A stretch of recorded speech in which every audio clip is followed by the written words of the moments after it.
John's interview also revealed some confusion about what's happening with the Republican health care plan at the other end of Pennsylvania Avenue. Our chief congressional correspondent, Nancy Cordes, is there.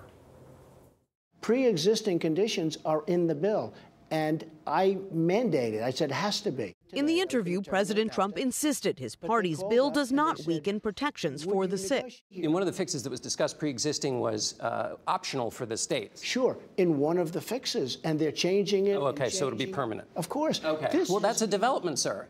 Except it hasn't happened. The GOP's latest bill does give states the option to let insurers charge sick people more. A move that brought conservatives on board but alienated moderate Republicans, like Pennsylvania's Charlie Dent.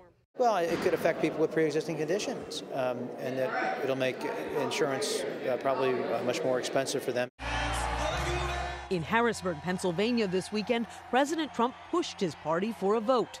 And I'll be so angry at Congressman Kelly and Congressman Moreno and all of our congressmen in this room if we don't get that damn thing passed quickly. But that was just after he told Dickerson he was actually in no rush. Take your time, get the good vote, and make it perfect. His chief economic advisor delivered another mixed message on CBS this morning.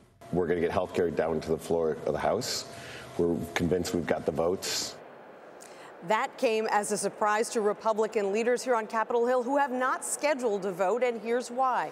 Scott, CBS News has confirmed that at least 20 House Republicans at this point would vote no, and the GOP can only afford to lose 22. And they're leaving town on Thursday. Nancy Cordes on Capitol Hill for us. Thank you, Nancy.